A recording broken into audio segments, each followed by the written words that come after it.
Hello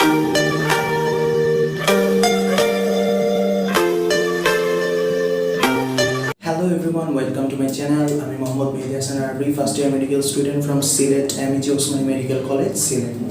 তো আমরা sell কেমিস্ট্রির উপর ভিডিও বানাচ্ছিলাম কার্বোহাইড্রেটের উপর। সো কার্বোহাইড্রেটের আজকে তৃতীয় পার্ট শুরু হবে। তো আশা করি তোমরা আগের পার্টগুলো দেখছো। তো আগের পার্টগুলো যদি দেখে না থাকো তাহলে দেখে নিও। আর এখন থার্ড পার্টটা শুরু হবে। তো আমরা আগের ক্লাসে যতটুকু পর্যন্ত পড়াটা শেষ করছিলাম সেটা হচ্ছে হেক্সোস পর্যন্ত পড়া শেষ হয়েছে। তো হেক্সোসের পরে আরেকটা মনোস্যাকারাইড কিন্তু আমাদের বাকি ছিল, সেটা হচ্ছে হ্যাপটোজ। এটা হচ্ছে 7 কার্বন বিশিষ্ট মনোস্যাকারাইড, এটা নাম থেকেই বোঝা যায়। আর উদাহরণটা হচ্ছে সেডোহেপ্টোলোজ, নামের মধ্যে হ্যাপটো আছে অর্থাৎ সাপ বোঝা যাচ্ছে। তাহলে আশা করি এটাতে সমস্যা হবে না। তো মনোস্যাকারাইড আমাদের চলে গেল। এখন আমরা যেটা শুরু করবো সেটা হচ্ছে ডাইস্যাকারাইড। দুইটি মনোস্যাকারাইড পরস্পর যুক্ত হয়ে যেই কার্বোহাইড্রেট গঠন করে তাকে বলা হয় ডাইস্যাকারাইড। আর এরা পরস্পর যেই বন্ধনের মাধ্যমে যুক্ত হয় তাকে বলে গ্লাইকোসাইডিক বন্ধন, ঠিক আছে? আর এই গ্লাইকোসাইডিক বন্ধন তৈরি করার সময় এরা কোনো পানি বের করে দেয়। ডাইস্যাকারাইড, অ্যালডোজ,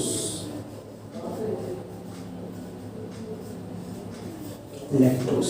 তো এই চারটা হচ্ছে ডাইস্যাকারাইডের আন্ডারে পড়ছে। তো ডাইস্যাকারাইড যেহেতু দুইটা শর্করা তৈরি করবে, তাহলে আমরা এখান থেকে একটু বলে নিই যে কোনটার মধ্যে কি কি শর্করা থাকবে, মানে কি মনোস্যাকারাইড এদের মধ্যে থাকে। সুক্রোজের কথা যদি বলি, সুক্রোজ আমরা এখানে দেখতে পাচ্ছি যে এখানে সুক্রোজ হচ্ছে গ্লুকোজ প্লাস ফ্রুক্টোজের মাধ্যমে তৈরি হতো। দুইটা মনোস্যাকারাইডের মধ্যে একটা হচ্ছে গ্লুকোজ আর একটা হচ্ছে ফ্রুক্টোজ। তারপরে তোমার যদি আমরা সেলুলোজের কথা বলি, তাহলে সেলুলোজের মধ্যে দেখতে পাচ্ছ এখানে একটা গ্লুকোজ আর একটা গ্লুকোজ, অর্থাৎ দুই অণু গ্লুকোজ পরস্পরের সাথে যুক্ত হয়ে সেলুলোজ গঠন করে। তো এদের গ্লুকোজের গঠনটা কীরকম, আলফা নাকি বিটা নাকি এটা কি অ্যাল গ্লুকোজ না ডি গ্লুকোজ, সেটা আমরা পরে গঠন তৈরি করার সময় বলবো বিস্তারিত। আর ম্যানটোজের ক্ষেত্রে দেখো এটাও গ্লুকোজ, তার মানে এই দুইটা কি একই গ্লুকোজ না আলাদা গ্লুকোজ, সেগুলো সব আমরা বলবো এদের বিস্তারিত আলোচনা করার সময়। আর ল্যাকটোজের ক্ষেত্রে এটা হচ্ছে গ্লুকোজ প্লাস গ্যালাক্টোজ। তো সুক্রোজের ক্ষেত্রে যেটা সেটা হচ্ছে আলফা ডি গ্লুকোজ,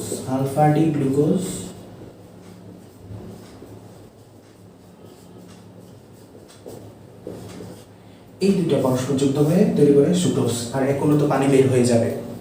এই জিনিসটা একটু মুখস্থ করার ব্যাপার, সেটা হচ্ছে আলফা ডি গ্লুকোজ এবং বিটা ডি ফ্রুক্টোজ পরস্পরের সাথে যুক্ত হয়ে সুক্রোজ তৈরি করে, ঠিক আছে? সো যেহেতু এটা আলফা ডি গ্লুকোজ এবং বিটা ডি ফ্রুক্টোজের মাধ্যমে তৈরি হয়, তাহলে আলফা ডি গ্লুকোজটাকে আমাদের আঁকতে হবে আগে, আর বিটা ডি ফ্রুক্টোজটাকে আঁকতে হবে। তারপর এরা কীভাবে যুক্ত হয় সেটা আমরা দেখাবো। তাহলে আলফা ডি গ্লুকোজ আমরা যদি আঁকি, তাহলে ওই যে আমি বলছিলাম তোমাদের রিং স্ট্রাকচার আঁকার আগে অবশ্যই চেইন স্ট্রাকচারটা মাথায় রাখবা। আমরা এখন আলফা ডি গ্লুকোজের চেইনটা একটু এঁকে নিই পাশে, এগুলো রাফে করবা, রাফে করে তারপর এখানে চেন রিংটা তৈরি করে ফেলবা। তাহলে 6 কার্বন বিশিষ্ট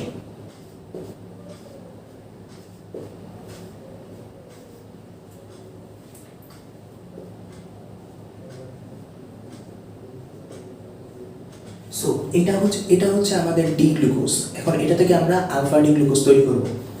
সো আমরা বলছিলাম 1 নাম্বার কার্বন এবং 5 নাম্বার কার্বন সবসময় বলতেছি শুধুমাত্র তোমার যেই জায়গায় কার্যকরী মূলকটা থাকবে সেই কার্যকরী মূলকের কার্বনটা এসে যুক্ত হবে কোনটার সাথে, 5 নাম্বার কার্বনের সাথে। তখনই যুক্ত হবে, এর অক্সিজেন সেতু তৈরি করবে, এরপর রিং স্ট্রাকচার গঠিত হবে, ঠিক আছে? কার্বনটাতে চেঞ্জ আসবে।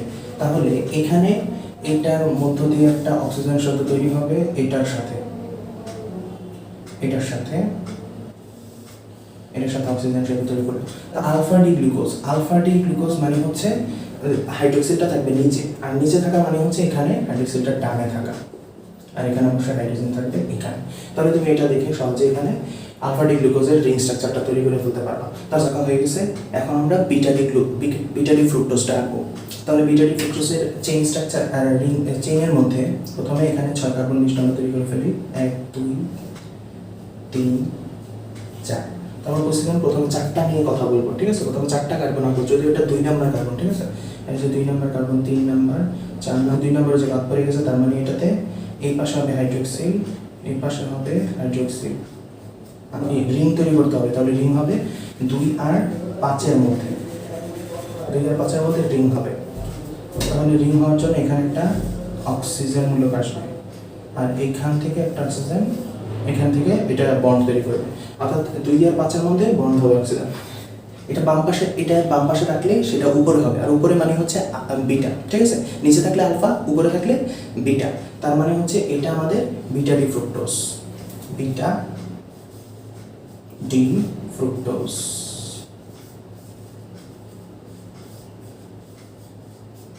যদি পাশাপাশি থাকে দুইটা হাইড্রোক্সিল গ্রুপ, দুইটা মনোস্যাকারাইডে, তখন এই দুইটা হাইড্রোক্সিল মূলত পরস্পরের সাথে গ্লাইকোসাইডিক বন্ধন তৈরি করবে।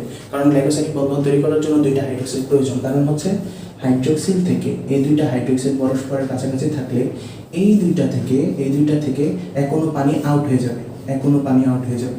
তাহলে আউট হয়ে গেলে থাকে হচ্ছে একটা অক্সিজেন শুধু। এটাই হচ্ছে গ্লাইকোসাইডিক বন্ধন। তো এই গ্লাইকোসাইডিক বন্ধন তৈরি করার জন্য অবশ্যই হাইড্রোক্সিল দুইটা পাশাপাশি থাকতে হবে, ঠিক আছে? এই জন্যই হাইড্রোক্সিলগুলোকে পাশাপাশি রাখতে হবে। হাইড্রোক্সিল পাশাপাশি রাখতে গেলে আমাদের কী করতে হবে, এখানে তো অক্সিজেন হবে আর দুই পাশে কার্বন হবে, অর্থাৎ এই হাইড্রোক্সিল যুক্ত যেটা, সেটাকে আমার এই পাশে রাখতে হবে, বাম পাশে রাখতে হবে। অর্থাৎ এই হাইড্রোক্সিলটা থাকবে আমার এই জায়গায়। আচ্ছা, এটা কমপ্লিট করি আমরা।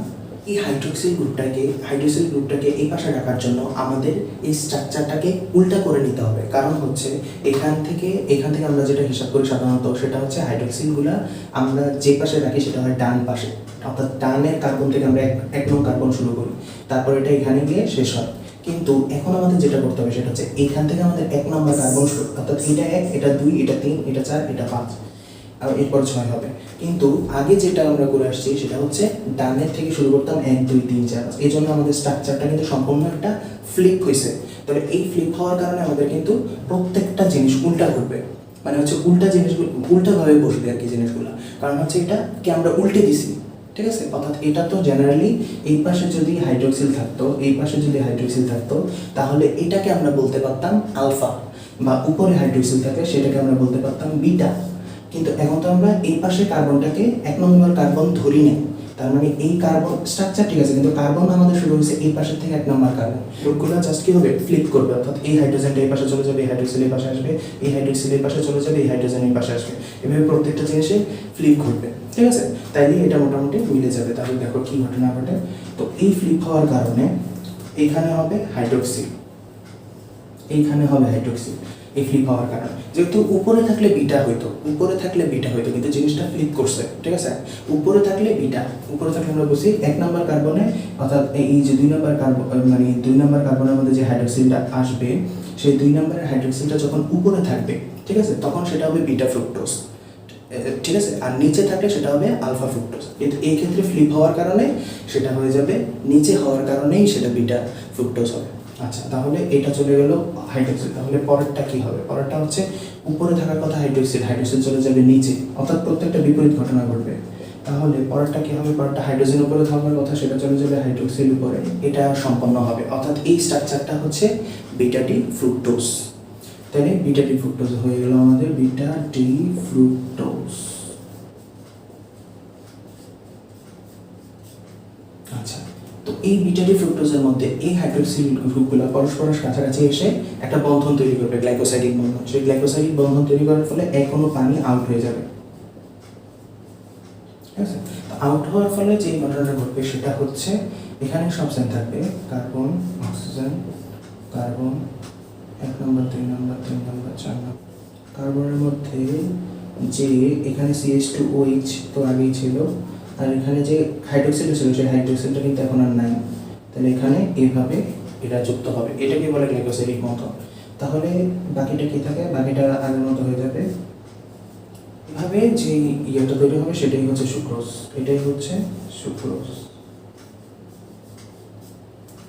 তাহলে এইভাবে সুক্রোজ তৈরি হবে। অর্থাৎ প্রথমে তোমার চেইন স্ট্রাকচার রাখতে হবে, চেইনটা রাফের জন্য রাখবা। যদি তুমি রিংটা এমনিতে রাখতে পারো তাহলে তো বেটার, কিন্তু রিংটা জানার দরকার নাই আমার মতে। চেইনটা জানলে তুমি রিংটা রাখতে পারবা। তো এই জন্য আমরা চেইনটা পাশে রাফ করে সেটা থেকে রিং টাকলাম, এটাও চেইনটা রাফ করে সেটা থেকে রিং টাকলাম, আর এই রিং দুটো পরস্পর গ্লাইকোসাইডিক বন্ধনের মাধ্যমে যুক্ত হয়ে কি তৈরি করলো? সুক্রোজ। তাহলে দেখো এটা কয় নাম্বার কার্বনের সাথে যুক্ত হয়েছে? এটা হচ্ছে 1 নম্বর কার্বন, এটা হচ্ছে 2 নম্বর কার্বন, এটা হচ্ছে 3, এটা হচ্ছে 4, এটা হচ্ছে 5, আর এটা হচ্ছে 6। তাহলে দেখো এখানে এটা হচ্ছে গ্লাইকোসাইডিকটা বন্ধনটা তৈরি করছে হচ্ছে 1 আর 2 নং কার্বন, অর্থাৎ আলফা ডি গ্লুকোজের 1 নম্বর কার্বন আর বিটা ডি ফ্রুক্টোজের 2 নম্বর কার্বন পরস্পর গ্লাইকোসাইডিক বন্ধনে যুক্ত হয়ে সুক্রোজ তৈরি করে। এটাই ছিল আমাদের সুক্রোজ।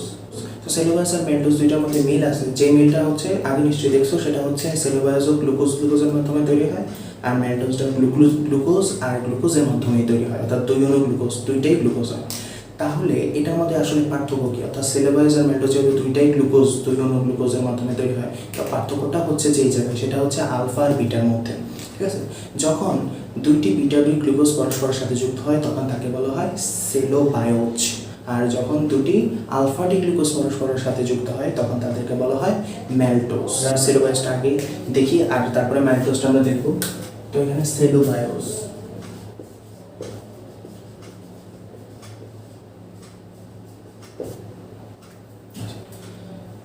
তো দুইটা বিটা ডি গ্লুকোজ পরস্পর যুক্ত হবে, তাহলে বিটা ডি গ্লুকোজটা আমরা এঁকে ফেলি, beta D glucose, beta D glucose. So beta D glucose আমাদের সেলুলোজ আর ম্যাল্টোজের মধ্যে যে বেসিক পার্থক্যটা আমরা দেখতে পাবো সেটা হচ্ছে আমরা যখন সুক্রোজ আঁকতেছিলাম বা সুক্রোজের স্ট্রাকচারটা যখন তৈরি করতেছিলাম, তো সেটার মধ্যে আমাদের গ্লুকোজ আর ফ্রুক্টোজ ছিল। তো সেই গ্লুকোজ আর ফ্রুক্টোজের হাইড্রোক্সিল মূলকটা পাশাপাশি আনার জন্য, তার গ্লাইকোসাইডিক বন্ধনটাকে তৈরি করার জন্য আমাদের কিন্তু কি করতে হয়েছে, গ্লুকোজটাকে সোজা রাখলেও ফ্রুক্টোজটাকে কিন্তু ফ্লিপ করতে হয়েছে, উল্টে দিতে হয়েছে। তো এই ফ্লিপ করার কারণে, ঠিক আছে, এই ফ্লিপ করার কারণে এর কিন্তু রিডিউসিং সুগারের যে বৈশিষ্ট্যটা, সেই বৈশিষ্ট্যটা কিন্তু সে হারাইছে। কারণ হচ্ছে সুক্রোজের এই গ্লুকোজ আর এই ফ্রুক্টোজ পরস্পরের সাথে যুক্ত হওয়ার ফলে এদের যে মুক্ত অ্যালডোজ গ্রুপটা অথবা যে কিটোজ গ্রুপটা থাকে সেই গ্রুপটা কিন্তু কার্যকারিতা হারায়, অর্থাৎ এরা বিজারণ ক্ষমতা হারিয়ে ফেলে। এই জন্য এরা তখন আর রিডিউসিং সুগার হিসেবে কাজ করতে পারে না। কিন্তু আমরা এখন যেটা দেখতে পাবো সেটা হচ্ছে সেলোবায়োস। এই সেলোবায়োসটা কিন্তু আমরা ফ্লিপ করবো না, অর্থাৎ সেলোবায়োসটা আমাদের যেভাবে আছে সেইভাবেই রাখবো। কারণ কি, এখানে এক নম্বরে যে আমাদের হাইড্রোক্সিল গ্রুপটা সেটা আছে, আর হচ্ছে আমরা যখন আঁকবো তখন দেখতে পাবো বাম পাশে, অর্থাৎ যেই ইয়েটা এখানে পরেরটার যেই কার্বনটার সাথে গ্লাইকোসাইডিক বন্ধন তৈরি হবে সেটাতেও আমাদের হাইড্রোক্সিল গ্রুপ থাকবে। কারণ কি, এই যে এখানে এইটা মূলত 4 নম্বর কার্বনটা, এই 4 নম্বর কার্বনের যে হাইড্রোক্সিল গ্রুপটা এটা কিন্তু আমাদের আছে।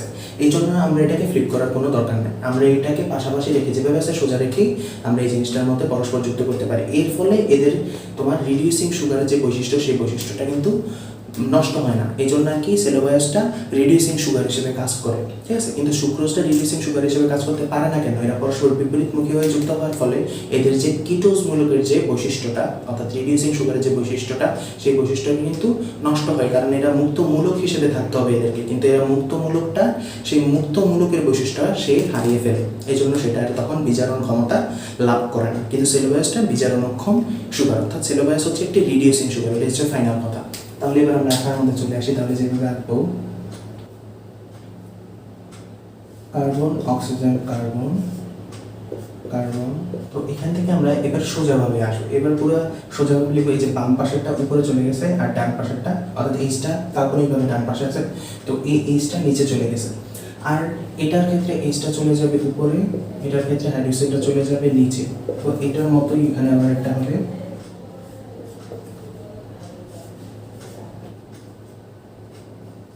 তাহলে দেখো, তাহলে এখানে আমরা দুইটা বিটা ডি গ্লুকোজ পাশাপাশি এঁকে ফেললাম।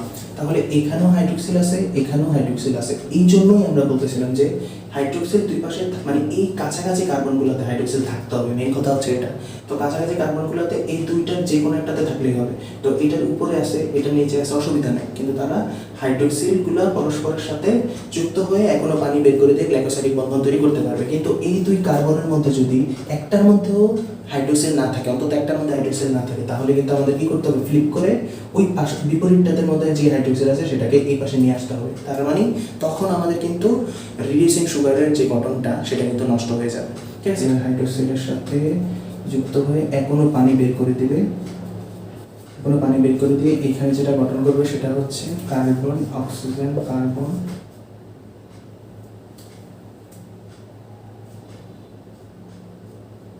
এখানে যে জায়গায় হাইড্রোক্সিল ছিল সেই জায়গায় শুধুমাত্র চেঞ্জ করবে। তাহলে এখানে কি ঘটনা ঘটবে, অক্সিজেন আসবে, ঠিক আছে।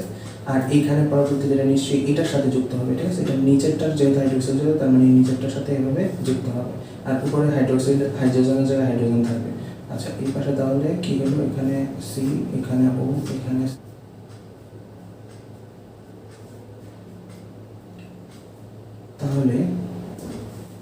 তাহলে এটাই হচ্ছে আমাদের নির্ণয় সেলোবায়োজ।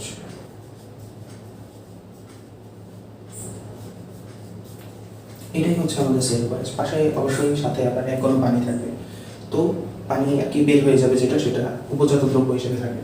তো এটা কার্বন, কার্বন কয় নাম্বার দেখো, কার্বনের যদি নাম্বারিং করি আমরা 1 নাম্বার, 2 নাম্বার, 3, 4, 6 আর এটা হচ্ছে এটা আমরা উল্টাই নেই, তার মানে এই পাশ থেকে 1 2 3 4 5 6। তাহলে দেখো 1 নাম্বার কার্বন আর হচ্ছে 4 নাম্বার কার্বন, অর্থাৎ প্রথম বিটা ডি গ্লুকোজের 1 নাম্বার কার্বন আর পরের বিটা ডি গ্লুকোজের 4 নাম্বার কার্বনের মধ্যে গ্লাইকোসাইডিক বন্ধন তৈরি হয়েছে। তাহলে এটার 1 আর 4 গ্লাইকোসাইডিক বন্ধন। এটাই হচ্ছে আমাদের সেলুলোজ। দুই অণু আলফা ডি গ্লুকোজ পরস্পরের সাথে গ্লাইকোসাইডিক বন্ধনের মাধ্যমে যুক্ত হয়ে যে ডাইস্যাকারাইডটি গঠন করে তাকে বলা হয় ম্যালটোজ, অর্থাৎ দুইটি আলফা ডি গ্লুকোজ। তাহলে আমরা আলফা ডি গ্লুকোজকে ফেলি, আলফা ডি গ্লুকোজ 1 2, আমরা এইভাবে আলফা ডি গ্লুকোজটা অঙ্কন করে ফেলব। তাহলে এখানে হচ্ছে আলফা ডি গ্লুকোজ। এবার এটা দেখে জাস্ট দুইটাকে বসিয়ে দেব। তাহলে দেখো আলফা ডি গ্লুকোজ এটার ক্ষেত্রে কি হয়, দেখো এটার ক্ষেত্রে কিন্তু এখানে আমাদের হাইড্রোক্সিল আছে, এখানে আমাদের হাইড্রোক্সিল আছে। তার মানে এই ক্ষেত্রেও কিন্তু আমাদের কি করতে হবে না, আমাদের কিন্তু এই ক্ষেত্রেও ফ্লিপ করার কোনো প্রয়োজন নেই। অর্থাৎ আমরা বলতে পারি এটা রিডিউসিং সুগার, কিন্তু বইয়ে দেখবা লেখা আছে এটা আংশিক রিডিউসিং সুগার, ঠিক আছে? এই জন্য এটা একটু মনে রাখতে হবে, এটা রিডিউসিং কিন্তু আংশিক রিডিউসিং সুগার। কারণ এটাকেও আমরা ফ্লিপ করিনি, শুধুমাত্র যেগুলোকে আমরা ফ্লিপ করবো, অর্থাৎ এদের যে স্বাভাবিক গঠন যে 1 নাম্বার কার্বন থেকে শুরু করার কথা বা ডান পাশ থেকে, সেটা না করে যদি আমরা বাম পাশ থেকে 1 নাম্বার কার্বন উপর থেকে বা নিচে থেকে যেভাবে হোক বাম পাশ থেকে 1 নাম্বার কার্বন থেকে শুরু করি, মানে হাইড্রোক্সিলের প্রয়োজনে যদি এটার গঠন চেঞ্জ করতে হয় বা ফ্লিপ করতে হয়, সেগুলো হবে আমাদের বিচার ক্ষমতাবিহীন কার্বোহাইড্রেট। তাহলে আমরা সুক্রোজের ক্ষেত্রে দেখছিলাম সেটা হচ্ছে আমাদের বিচার ক্ষমতাবিহীন কার্বোহাইড্রেট বা ডাইস্যাকারাইড। তাহলে এখন আমরা আলফা ডি গ্লুকোজ দুইটাকে পাশাপাশি আঁকি। তাহলে আলফা ডি গ্লুকোজের ক্ষেত্রে এখানে অক্সিজেন, এখানে কার্বন, এখানে কার্বন কার্বন। সো এখানে আমরা একটা আলফা ডি গ্লুকোজ আঁকলাম, এখানে আরেকটা আলফা ডি গ্লুকোজ আঁকলাম। তো এই আলফা ডি গ্লুকোজ পরস্পরের এই যে এই হাইড্রোক্সিল দুইটার মধ্যে কিন্তু বন্ধন তৈরি করবে। তাহলে এই দুইটার মধ্যে কত কত কার্বনের মধ্যে 1 নাম্বার কার্বন এটা, আর এটার হচ্ছে 1 2 3 4 নাম্বার কার্বন, অর্থাৎ 1 আর 4, 1 আর 4 এর মধ্যে গ্লাইকোসাইডিক বন্ধন তৈরি করবে। আচ্ছা, তাহলে এই গ্লাইকোসাইডিক বন্ধনটার ফলে এখনো পানি বের হয়ে যাবে, আর এখানে যেটা তৈরি হবে সেটা হচ্ছে কার্বন।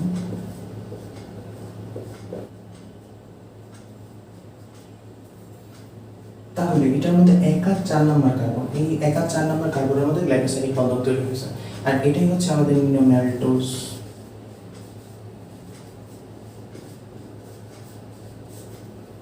তাহলে আমরা যেটা শিখলাম ডাইস্যাকারাইডের সুক্রোজ শিখলাম, সেলুলোজ শিখলাম, আর শিখলাম ম্যালটোজ। তাহলে সুক্রোজটা আমাদের কি ছিল? সুক্রোজটা ছিল হচ্ছে 1 অণু আলফা ডি গ্লুকোজ এবং 1 অণু বিটা ডি ফ্রুক্টোজ পরস্পরের সাথে যুক্ত হয়ে তৈরি করে হচ্ছে সুক্রোজ। আর সুক্রোজটা হচ্ছে আমাদের বিচার ক্ষমতাবিহীন নন রিডিউসিং সুগারও বলে, কি নন রিডিউসিং সুগার। আর আমাদের সেলুলোজ যেটা দেখছি আমরা সেটা হচ্ছে 2 অণু বিটা ডি গ্লুকোজ পরস্পরের সাথে গ্লাইকোসাইডিক বন্ধনের মাধ্যমে যুক্ত হয়, হয়ে যে যৌগটা গঠন করে বা যে ডাইস্যাকারাইডটা গঠন করে সেটাই হচ্ছে আমাদের সেলুলোজ। এটা কিন্তু আমাদের রিডিউসিং সুগার, অর্থাৎ এটা হচ্ছে বিচারক শর্করা। কিন্তু ম্যালটোজের ক্ষেত্রে আমরা যেটা দেখি সেটাও কিন্তু রিডিউসিং সুগার, কিন্তু এটাকে আংশিক রিডিউসিং সুগার বলে, ঠিক আছে? তো ম্যালটোজ হচ্ছে আমাদের আংশিক রিডিউসিং সুগার। তাহলে আমাদের ডাইস্যাকারাইড এখানে শেষ হলো। অলিগোস্যাকারাইড বলতে অলিগোস্যাকারাইডে অল্প কয়েকটা শুধুমাত্র উদাহরণ তোমাদের বইতে আছে। তো অলিগোস্যাকারাইডের সংজ্ঞাটা হচ্ছে 3 থেকে 10টি মনোস্যাকারাইড পরস্পরের সাথে যুক্ত হয়ে যেই কার্বোহাইড্রেট গঠন করে তাকে বলা হয় অলিগোস্যাকারাইড। তো অলিগোস্যাকারাইডের কয়েকটা উদাহরণ আমরা জেনে রাখবো। আমরা একটা ট্রাইস্যাকারাইড আর একটা টেট্রাস্যাকারাইডের উদাহরণ শুধুমাত্র জানবো, বাকিগুলা কারো ইচ্ছা থাকলে জেনে নিতে পারো অন্য কোনো সোর্স থেকে, কিন্তু বইয়ে শুধুমাত্র ট্রাইস্যাকারাইড আর টেট্রাস্যাকারাইডের কথা বলা আছে। তাহলে নাম থেকে বোঝা যাচ্ছে ট্রাই, আগে ছিল ডাইস্যাকারাইড, এটা হচ্ছে ট্রাইস্যাকারাইড। তার মানে 3 অণু বা তিনটা মনোস্যাকারাইড পরস্পরের সাথে যুক্ত হয়ে যে স্যাকারাইডটা গঠন করবে বা যে কার্বোহাইড্রেটটা গঠন করবে তাকে বলা হবে ট্রাইস্যাকারাইড, ঠিক আছে? ট্রাইস্যাকারাইডের যে উদাহরণটা দেওয়া আছে সেটা হচ্ছে র্যাফিনোজ, ঠিক আছে? ট্রাইস্যাকারাইড তার মানে 3টা হবে। তার একটা জিনিস এখানে বোঝা উচিত, সেটা হচ্ছে এখানে যে স্যাকারাইডগুলো মনোস্যাকারাইডগুলো তোমাদের উদাহরণে দেওয়া আছে সেটা হচ্ছে সবগুলোই মূলত এক একটা মানে হেক্সোজের পলিমার বলতে পারো। হেক্সোজের মানে পলিমার, যেহেতু পলিমারের যেহেতু আবার 10-এর বেশি পলি আমরা বলি, তাহলে এটা পলি না বলে মানে অনেকগুলা হেক্সোজ পরস্পরের সাথে যুক্ত হয়ে মূলত ট্রাইস্যাকারাইড বা টেট্রাস্যাকারাইড বা পেন্টাস্যাকারাইড যেটা বলবো সেটা গঠন করে। তার মানে এগুলো কিন্তু একটা হেক্সোজ পরস্পরের সাথে যুক্ত হয়, ঠিক আছে? তাহলে আমরা বলতে পারি ট্রাইস্যাকারাইডের ক্ষেত্রে যেটা হবে C6H12O6, এই যেটা হচ্ছে C6H12O6 যেটা হচ্ছে আমাদের হেক্সোসের সংকেত, সেটা 3 গুণ, ঠিক আছে? তো 3, কারণ 3টা মনোস্যাকারাইড পরস্পর যুক্ত হবে। তাহলে এটার ক্ষেত্রে কি হওয়া উচিত? 3 6 18 অর্থাৎ কার্বন 18, হাইড্রোজেন 36 আর অক্সিজেন 18। এটা হওয়া উচিত, কিন্তু কথা হচ্ছে আমরা ট্রাইস্যাকারাইডের ক্ষেত্রে যেটা দেখি সেটা হচ্ছে ট্রাইস্যাকারাইড মানে 3টা মনোস্যাকারাইড পরস্পর যুক্ত হবে। আমরা তো বলছি 2টি মনোস্যাকারাইড পরস্পরের সাথে যুক্ত হলে এক অণু পানি বের হয়ে যায়। তার মানে 3টা মনোস্যাকারাইড যদি পরস্পরের সাথে যুক্ত হয় তাহলে কয় অণু পানি বের হবে? 2 অণু, কারণ একটা আরেকটার সাথে যুক্ত হয়ে এক অণু বের করে দেবে। এই দুইটার পরে যে আরেকটা আছে এইটা এটার সাথে আবার যুক্ত হবে, ঠিক আছে? সাপোজ এখানে একটা মনোস্যাকারাইড, এখানে একটা মনোস্যাকারাইড আর এখানে একটা মনোস্যাকারাইড, এই দুইটা মনোস্যাকারাইড পরস্পর যুক্ত হয়ে এক অণু পানি নির্গত করে দিল,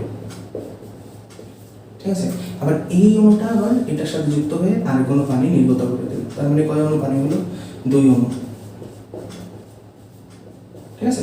তার মানে আমরা বলতে পারি যে 3টা থাকলে 2 অণু পানি বের করে দেবে। তার মানে এখানে 2 অণু কমে যাবে, ঠিক আছে? 2 অণু পানি কমে যাবে, তো 2 অণু পানি বের হয়ে যাবে।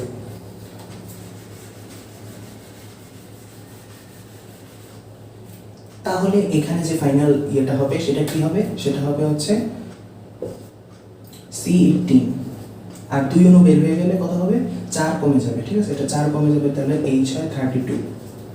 আর অক্সিজেন কয়টা কমে যাবে? অক্সিজেন তাহলে 2টা কমে যাবে, তার মানে এটা হবে 16। তাহলে এটাই হচ্ছে আমাদের ট্রাইস্যাকারাইডের সংকেত। আর ট্রাইস্যাকারাইডের উদাহরণ হচ্ছে বললাম রেফিনোস, ঠিক আছে? এটা হচ্ছে রেফিনোস।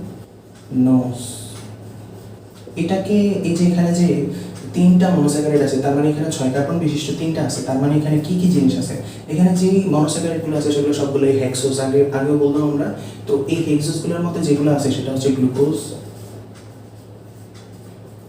যোগ, প্রত্যেকটা এক অণু করে আছে, গ্লুকোজ যোগ ফ্রুক্টোজ যোগ হচ্ছে গ্যালাক্টোজ।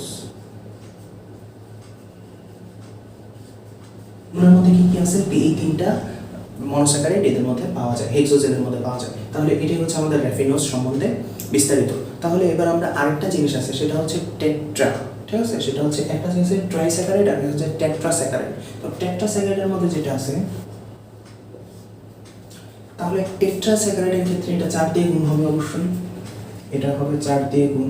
তাহলে 4 দিয়ে গুণ করলে কত হয়? 4 6 24, C24,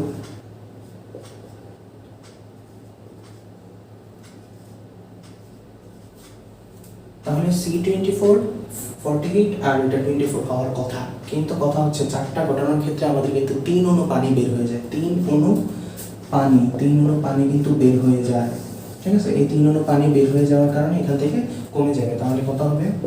C24, এই 6 কত? 6 কমে যাবে, তার মানে 42। আর এটা অক্সিজেন কত হবে? সেটা হবে 21। তাহলে এটা হচ্ছে আমাদের টেট্রাস্যাকারাইডের সংকেত। টেট্রাস্যাকারাইডের উদাহরণ ছিল তোমাদের বই দেওয়া আছে, সেটাকে বলা হয় স্ট্যাকিওস।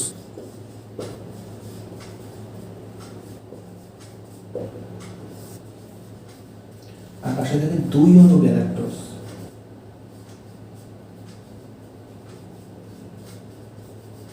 গ্লুকোজ, ফ্রুক্টোজ আর 2 অণু গ্যালাক্টোজ নিয়ে গঠিত হয় হচ্ছে স্ট্যাকিওস। তাহলে এই যে এখানে 1টা 2টা 3টা 4টা অর্থাৎ 4 অণু মনোস্যাকারাইড পরস্পরের সাথে যুক্ত হয়। তাহলে এই হচ্ছে আমাদের ছিল অলিগোস্যাকারাইড। অলিগোস্যাকারাইড শেষ করার মধ্য দিয়ে আমাদের 3য় পর্ব এখানে শেষ হলো। তো 4র্থ পর্বে আমরা বাকি অংশটা নিয়ে কার্বোহাইড্রেটের আলোচনা করব। ধন্যবাদ সবাইকে।